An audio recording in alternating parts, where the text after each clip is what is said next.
The CBS Radio Mystery Theater presents...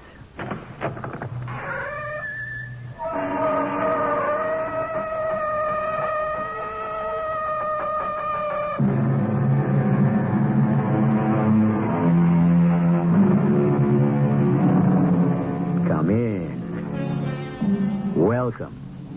I'm E.G. Marshall. I should say welcome to a continuing episode of the fascinating story of Queen Nefertiti and King Akhenaten. I'm delighted to help unveil the mystery of a civilization long ago blanketed by the sweeping desert sands of the Nile Valley. Because the glory that was Egypt has been dug from the tombs of Tutankhamun and other pharaohs, we today have the wrong impression that those ancients cared more about how they died than how they lived. Nothing could be further from the truth. Akhenaten, where's my daughter? She's on her knees, praying. Over there in the temple courtyard. She's been there all day. What else would she be doing in the temple? That baby, a child of 5, on her knees in this roofless temple, all day in this heat. Akhenaten, daughter, darling child. Oh, no! Someone come here! Come quickly! Help me!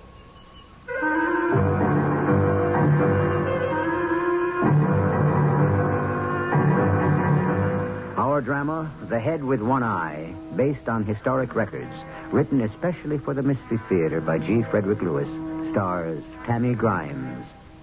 It is sponsored in part by True Value Hardware Stores. I'll be back shortly with Act One.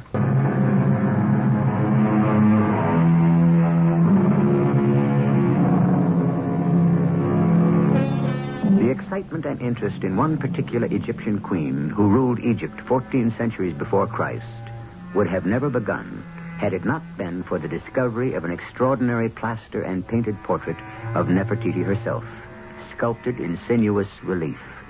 Go to any museum today, and you'll find a reproduction of this head and shoulders of a woman who can rightly be called the first free-spirited, emancipated female in history.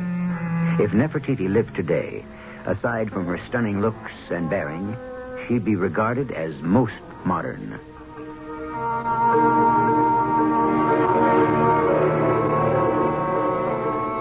I now had 2 children. Akhenaten, who is 3, and Tutankhamun, still a baby.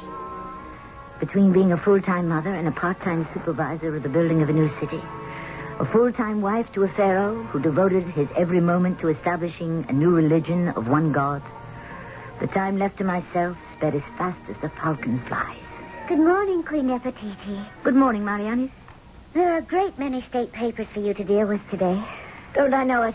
I've been up for hours. You'll find my replies to the army for the request of 200 new chariots, bow and arrows, and so forth in the 3rd gold box. My reasons for saying no are there to forward. Are you going somewhere this morning, Nefertiti? Not likely. I've called a meeting of the sanitation department at 11.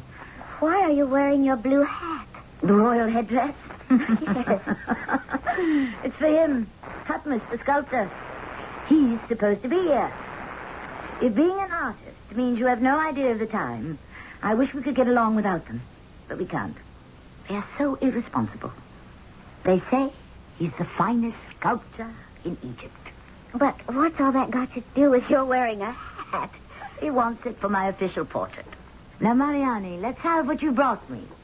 Your Highness, Your Highness, Your Highness. I prostrate myself. Please forgive me. Tutmus, you are late. I am sorry, Your Highness. Go on, set up your easel and the sculpting stand and your plaster, whatever you like. I must go on working. The business of state cannot stop for us. Don't worry yourself, Queen Nefertiti. Oh, I'm delighted you're wearing the blue hat. It will set off your face magnificently. You don't mind working in silence, do you, Tutmus? It's a little hard to concentrate while we're chatting, and I have a table full of state matters that must be dealt with. Do you know my personal assistant, Mariani?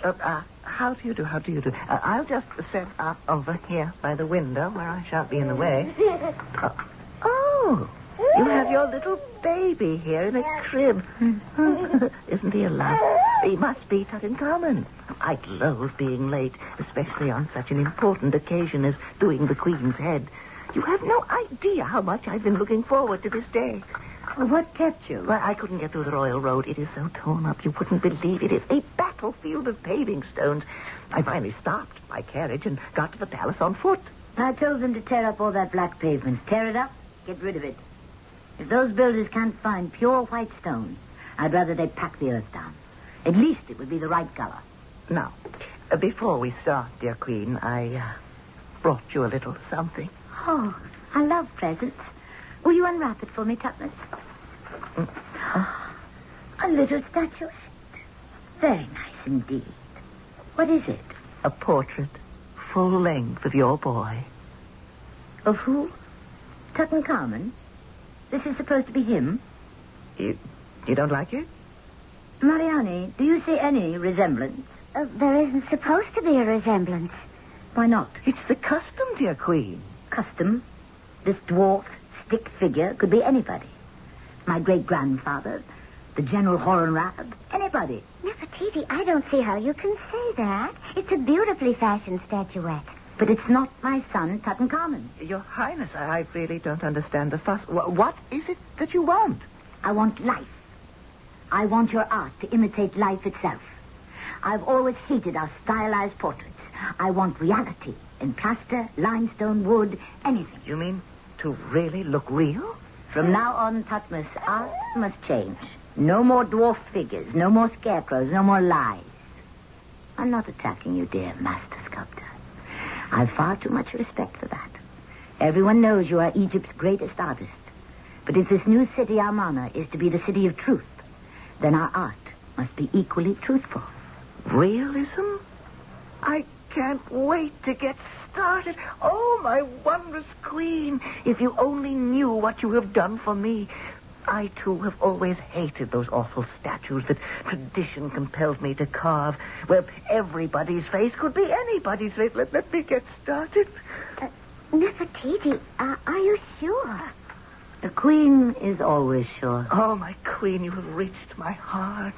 All my life, I knew something was missing. And now, to carve and paint what I see. A real smile.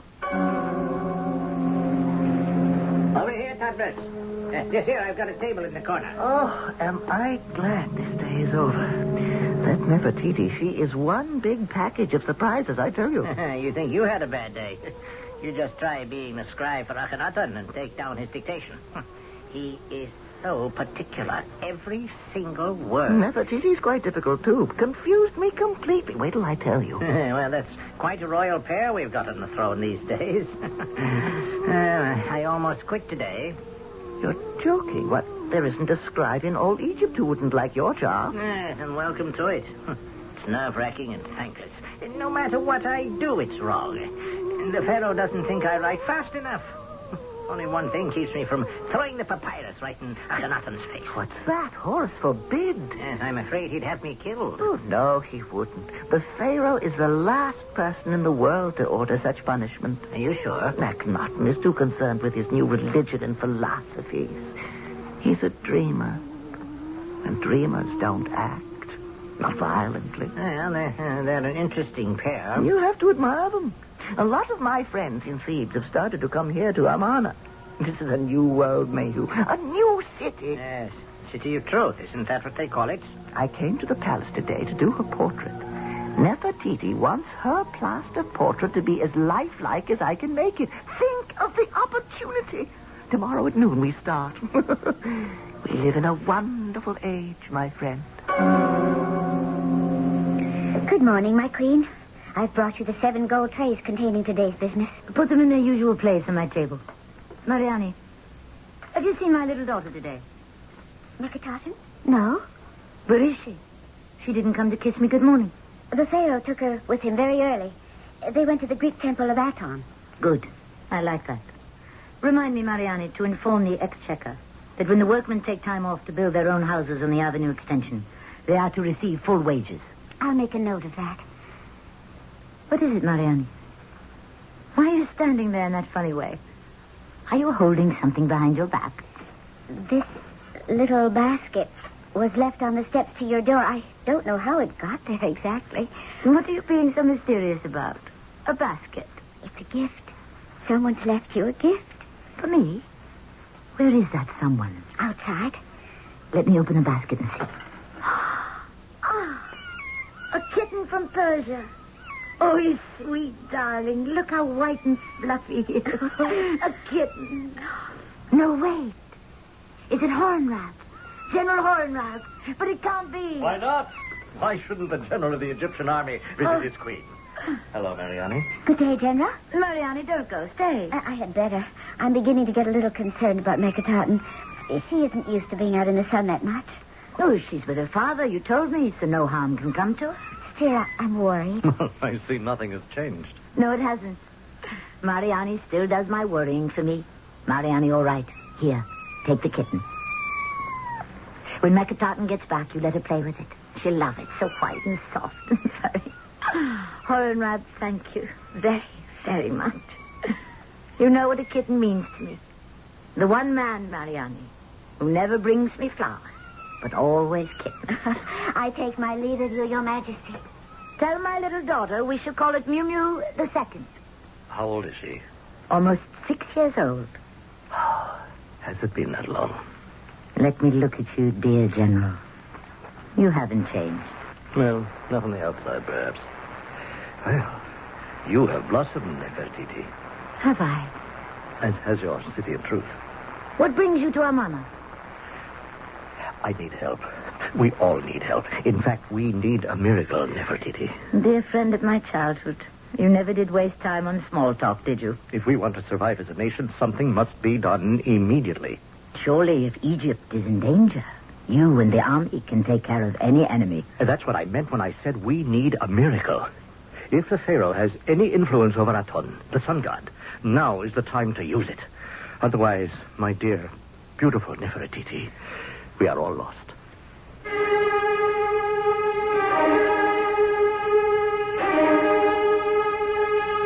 Did this really happen?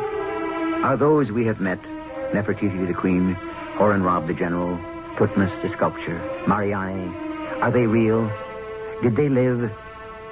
They did. How do we know?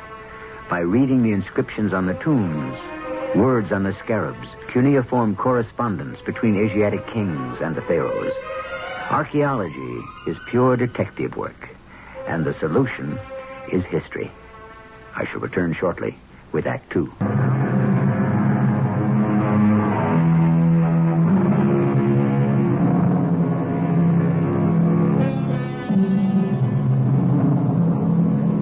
Let me prove to you that so far as ancient Egypt is concerned, one word is worth 1,000 pictures. Of our city of truth, Amarna, today, nothing remains to be seen, only the ruins and your imagination. Picture this in your mind's eye. A complex of buildings 8 miles along the Nile, 3 miles deep. Mansions of nobles and public officials, military and police barracks, storehouses, customs houses, workmen's houses, temples, and palaces. And the greatest of these, with hundreds of rooms and colonnades opening into sunken gardens and water lily pools, the royal palace is larger than Versailles and Fontainebleau combined. You see it? Of course you do. And inside that palace, Nefertiti and her visitor talk. What do you mean, General Hornrab? Egypt is lost. We must, without delay, launch a full-scale attack on the Hittites and wipe them out right at home before they can get their war machine started. We've heard nothing of this danger here in Amana. Why didn't Thebes inform us? Why should they? You've got no friends in Thebes. Not one government official, not a nobleman, not a priest. You're mad. Yes, that's exactly what they say about Akhenaten and you, Nefertiti. Mad. In all the history of 18 dynasties, you both are the least liked of any reigning monarchs. Stop that. I, the Queen of all Egypt, have not given you permission to talk like that. Nefertiti, I am not a stranger. I am Hornrab, your general, supreme commander of the Eastern armies. Now, isn't this the city of truth? Or is the truth only for your subjects and not for yourself? I don't know why I make myself angry. What do I expect from Thebes? From those simple-minded, superstitious fools? I suppose as queen you could expect loyalty. You cannot ransack a temple and keep its high priest for a friend. You cannot take all the gold there is in the treasury and expect thanks in return. Such decisions are made here. Egypt is being governed from Amana. Egypt is not being governed at all. You and Akhenaten are concerned only with taking every sack of gold you can lay your hands on from Memphis to Luxor to spend on this toy city. Horenrab, you don't know what you're talking about. Oh, of course not. I am stupid. I have no idea how much gold it takes for new streets and new houses and palaces and temples to Aton for this entire make-believe city. The price, Nefertiti, is the safety of Egypt. There is no better use for gold than to build a new awakening. May Horus still my angry tongue. What about your defenses, your army? What army? Exactly. What army? We have no army. It has been disbanded by order of your mighty husband, the Pharaoh. But why? Because that soft-headed, turn-the-other-cheek Akhenaten thinks everybody loves him at home and abroad. Because the both of you believe in love and peace, you think the rest of the world does. Now, Egypt is a great prize for the strong. Have you tried to talk peace with them? Certainly. Oh, the Hittites received me most cordially. King Hattie told me, let us all disarm. You see, there is brotherly love. He wants peace. Oh, what a child you are. What he means is we should disarm first. Thank Horus he has no idea that there's no money to pay our troops. Or perhaps he knows there are spies everywhere. Now, I am here to ask for money and permission to attack them first. I am general of an undermanned, starved-out crowd of veterans. Now, will you talk to Akhenaten, Nefertiti, by all that is sacred to you, your ancestors, your love of Egypt? Help me. Help Egypt. Queen Nefertiti, I'm very worried. The child is not back. I hope she's still with the king. Of course she is. Her father wouldn't let her out of his sight. No harm can come to her. General Horenrab, thank you for the Persian kitten. It was thoughtful of you. If you will make yourself comfortable in the palace, I shall arrange for you and the Pharaoh to discuss your needs this afternoon. As you wish, Your Highness. I take my leave. Mariani, give me my blue turban. It's time for Tutmos the sculptor to arrive. Yes. I wish I didn't have to go through this nonsense. Well, why do you? It's all my husband's idea. He wants Tutmos to make an exact likeness, then have copies made and placed in every single temple courtyard in Egypt. I don't believe in such public notice, but my husband does.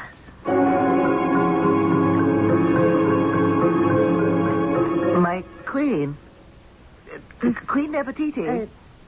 Yes. Just a moment, Tutmos.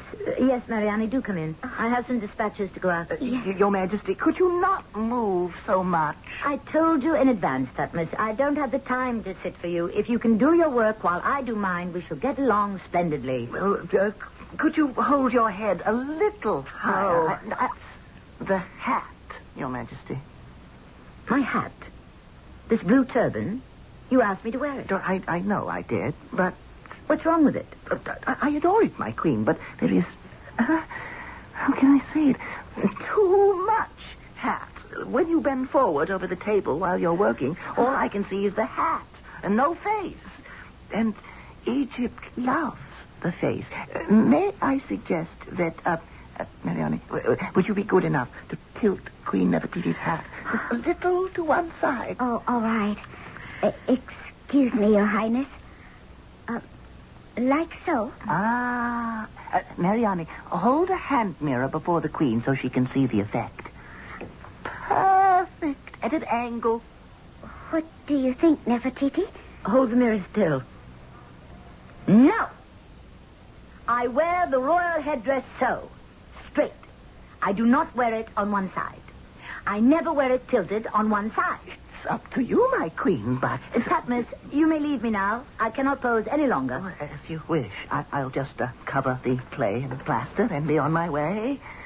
Forgive me if I've been a little testy, but there is so much to do. Oh, for me, Queen Nefertiti, you can do no wrong. Is he gone, Mariani? Yes. Come over here to his sculptor's stand. I want to look at what he's been working on. Now, I'll remove the cloth.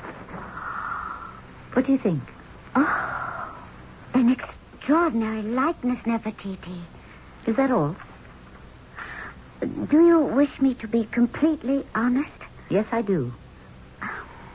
Your face, the expression, it's sad. Too sad. I thought so. That is how I felt today. Tomorrow I must look happier. I knew it was true what Horenrab had said, and it haunted me. Akhenaten, intent on being a spiritual leader, was failing Egypt as a leader of the living. And I was devoting too much of myself in creating a city of sun, of life, of art and joy. We had cut ourselves off from the rest of the nation.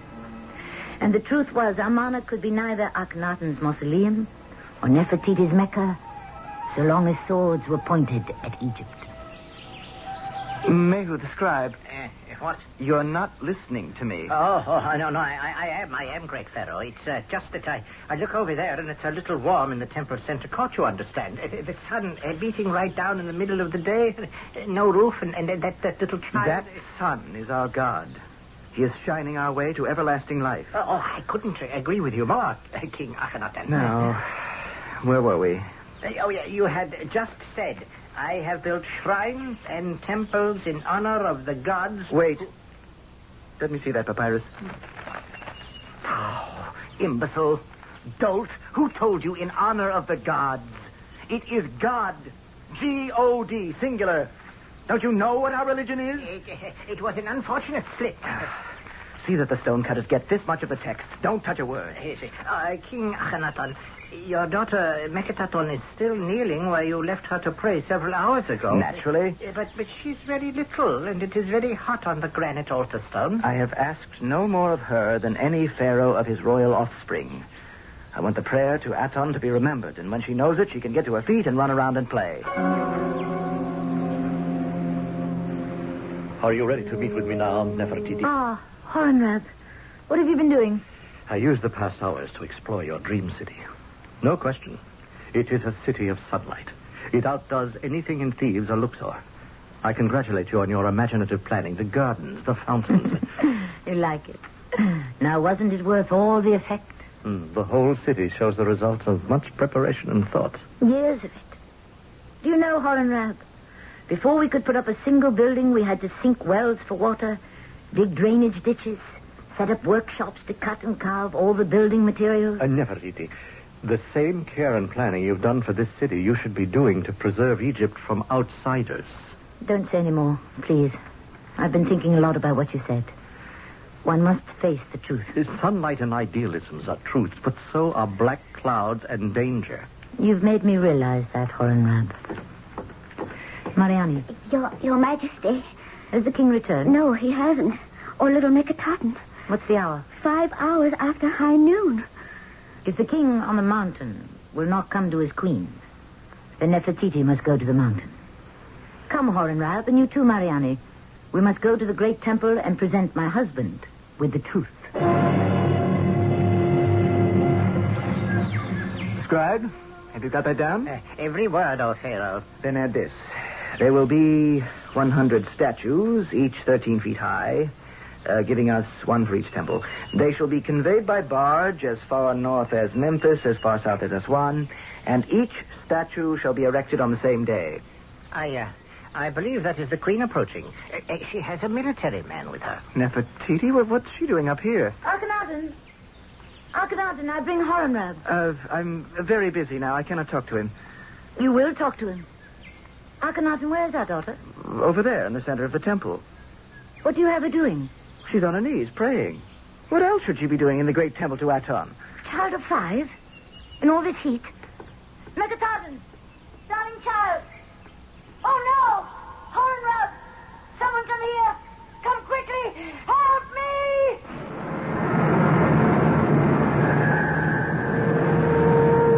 A little child kneeling at prayer in the blazing sun suddenly collapses. A queen cries out in fear. A strong enemy prepares to attack a weak Egypt. Can one or any of the ancient gods intercede? Or, as we have come to know today, does not man himself decide his destiny? I shall return shortly with Act 3.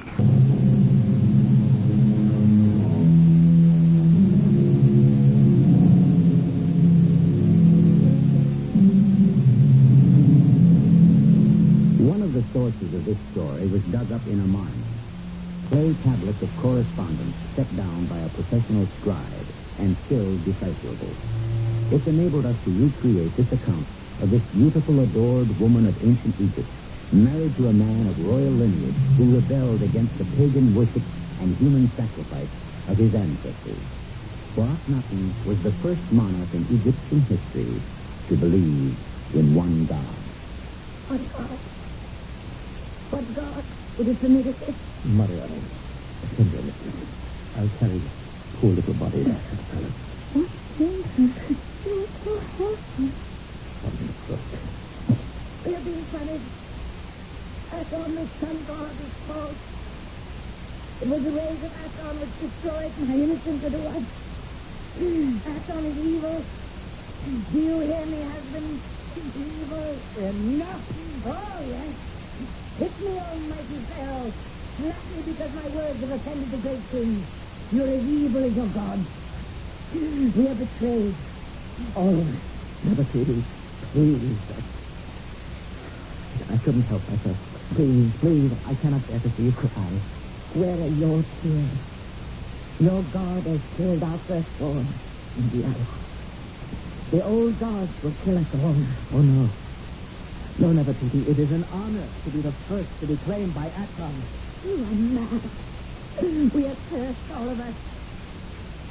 I shall never bear another child. The gods will never forgive me. Little queen, there is one small secret temple. Yes, here in Amarna. For those who still believe in Amun, Isis, and Osiris. Every day prayers have gone to them. Oh. Now I understand.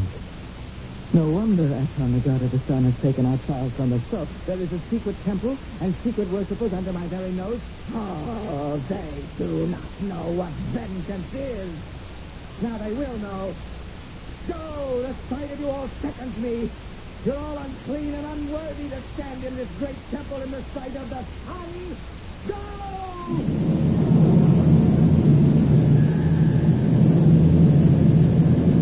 I fall on my knees before thee, great God of the sun, and pray for your guidance. I thought we could show others by example. We would lead and they would follow. I was wrong. Forgive me, I have dishonored thy presence. I promise thee, in the name of that dear dead child, that every picture, every statue, every tomb from one end of the Nile to the other honoring a false god will disappear.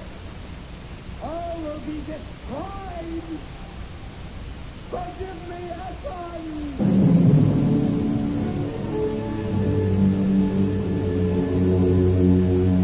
Akhenaten was studious to same work. Workmen with strong hands, armed with hammers and chisels, went forth into Egypt, disfiguring and destroying in a wholesale slaughter of our sacred place. I had come to realize I was married to a madman. What other explanation was there? So I moved from the royal palace to the northern palace. We would be separate, but equal. Both our orders were regarded as law. Queen Nefertiti, I bring you good tidings. Messengers from General Coronet have arrived. What did they say? Victory is ours. The Hittite queen is slain. And strength and death go hand in hand. There is a visitor who begs audience. He has been there since dawn. Who is it? The master scribe. What does he wish? He has a personal word from the Pharaoh. The Pharaoh has asked me to tell you he loves you. He wishes you would return to the royal palace. From his heart, he will forgive you for your intentions. He will forgive me. His words, your majesty. He, the sinner incarnate, will forgive me. My only sin was to obey my father and marry a king. I can never return to the Pharaoh's side, and you can tell him so, scribe. Never. He is very sick, my queen. Explain yourself. The Pharaoh keeps to himself and sees few people. I have been with him when he would become violent and nothing would please him. Yes, and last night I came to him for dictation as always. And suddenly he shrieked at the top of his lungs in pain and cried and wept like a child, beating his hands about his head. When we were first married, we suffered terrible aches of the head, but I thought they had gone away. Is there anything else, Scribe? The Pharaoh is being poisoned. After every meal, he's sick to his stomach. The food stays not with him. Thank you, Scribe. You may leave me. I am honored, great queen. You have been kind to me.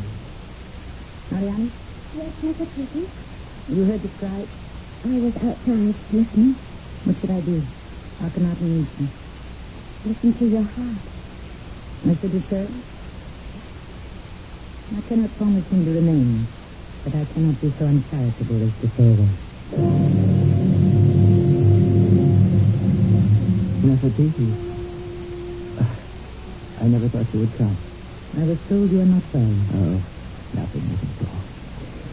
Slight indisposition. There are dark circles under your eyes. You will not sleep. I sleep perfectly. You look thin. Thinner than I remember you. Don't eat. If you come back to criticize, do you really think that all these months we've lived apart, two forces ruling over one kingdom, that I've been pining away for you? Your Scribe told me he wished me to return, so I have. Yes. Well, it's because on the 21st of next year there's the annual festival, tribute from our vassal nations, and I wanted you to be at my side. I've asked Sutton to make a drawing of us together. How can I help me? You didn't ask me back only for a festival.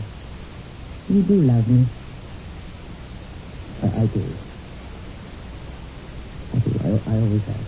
It was the memory of our love, as we dreamed we sailed on the Nile to find the city of truth, that made me come back to you. Husband. Do you love me, Nefertiti? I love the man you are. The man you have become is a stranger to me.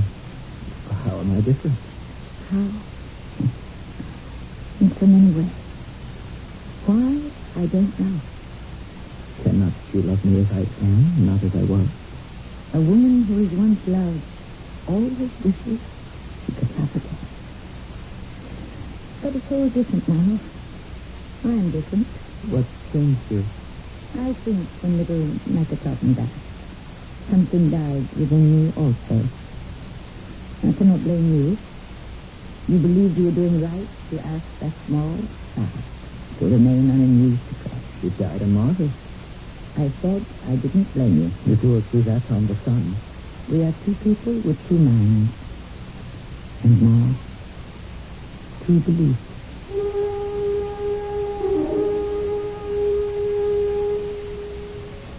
I returned to the royal palace. Not that my love for my husband was so great, but my fears for his well-being were greater. So I did his bidding and became his wife again. Welcome home to Nefertiti. Am I interrupting? Darkness. No. I was just staring out the window at the sky. The Pharaoh has asked me to sketch the two of you at the window of appearances, welcoming the foreign vassals then. Whatever happened to that likeness you were doing of me some time ago? Oh, I hid it. When you went to the northern palace, the Pharaoh rampaged around here like a wild boar. I was afraid the box would be destroyed. Did you ever complete it? No, without you, I couldn't finish. A few more sittings could do it. Darkness. What if one day I came to your workshop and you finished the portrait of me in my blue hat there? You would come to my workshop? I would. In secret. At least to offer myself to art would be something worthwhile.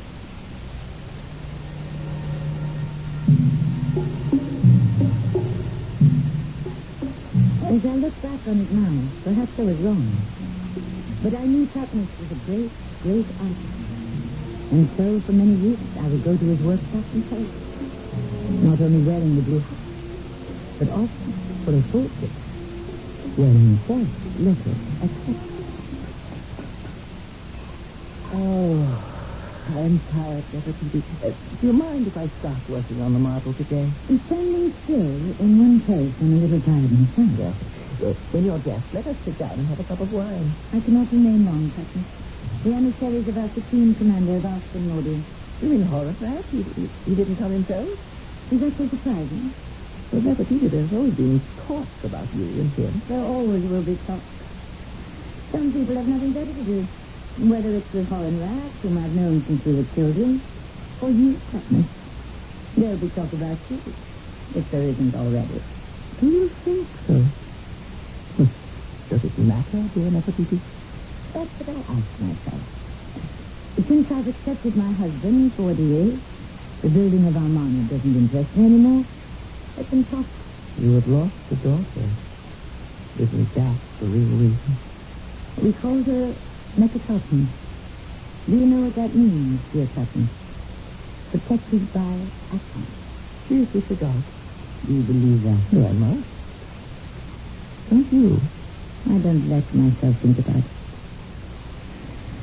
Time to go. You know what I haven't looked at in ages? Me, in the blue hat. Where is it? You worked on it when I first came here, then you put it away. Perhaps it will make me feel less sad. Nefertiti, let me put my arms about you to comfort you. You're so very close to you. Please. Have you no personal feelings for me? No. Not that personal. Ah, here's the head on the corner of his house. You were right. The blue turban is an asset. Nefertiti, my heart is filled with you. Putney, I may be an unhappy queen, but I am still queen. And you, our servant. What is that? My left eye isn't there. It's blank. You haven't finished it. No, everything but that eye. Putney, complete the head and bring it to the palace. I'd like my husband to see it. My queen, you do not know me. My body may be your servant, but not my spirit. I shall decide who will see the portrait. I made it. It's mine, and always will be. I command you to paint in that left eye and bring the finished work to the palace. I shall not. You would leave it like this. Disfigured. You have disfigured me. If all I am to be left with is a head with one eye, so be it.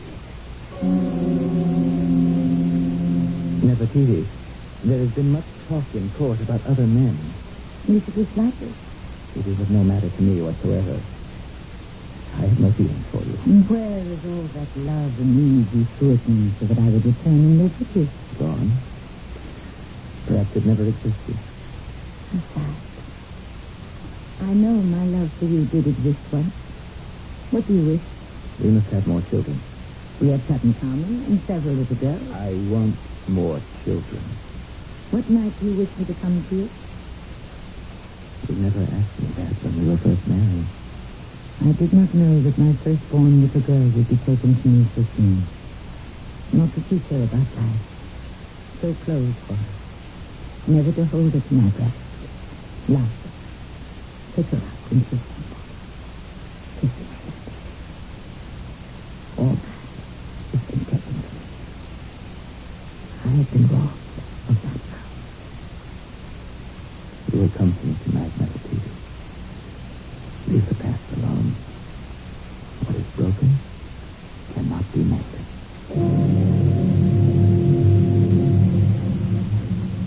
Akhenaten was right. What was broken could not be mended. Be it tragic. But the great Grandee, who could never be husband and wife again. For the first time in my life, I felt it was worthless and fruitless to go on. One resolve, and only one second going, to return to peace, and to bury my daughter now lying in some underground crypt in the palace. To bury her with the old and sacred funeral rites. Until then, I would be a head of state in name only. As the sculptor had said, I would only see life as a head with one eye.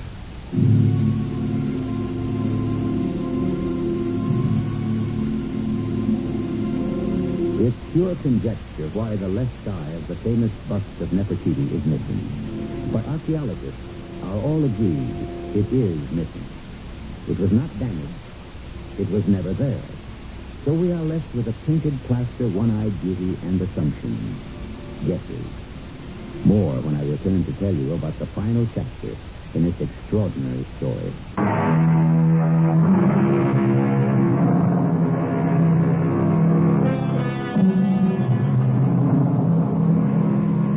There are those who may believe our account is fiction. For those, I refer you to John D.S. Pendlebury, the great Egyptologist, who writes, "There is not another family in all of world history whose images are so heart-rending in their misfortune." The fifth and last episode is for next time, concluding the tale of a woman whose beautiful face is today known to millions, but whose life as a queen, mother, philosopher, and activist is only beginning to come to light. Our cast included Tammy Grimes, Russell Horton, Evie Juster, and Earl Hammond. The entire production was under the direction of Hyman Brown. And now a preview of the next exciting drama in our 5-part anthology of Egypt's Golden Age, starring Tammy Grimes. You don't understand. Get away from me.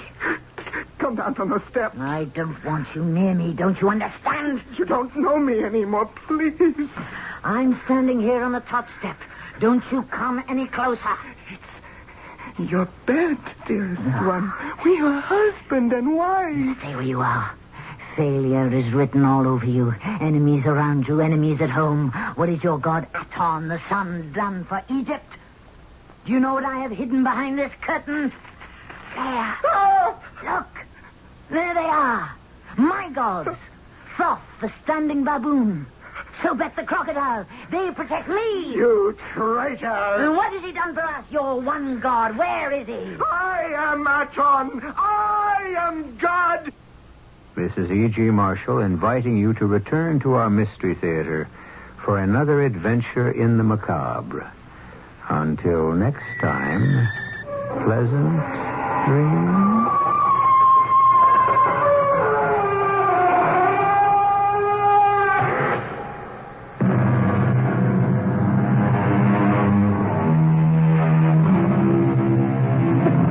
Tune in tomorrow night for Part 5 on Radio Mystery Theater of Egypt's Golden Age.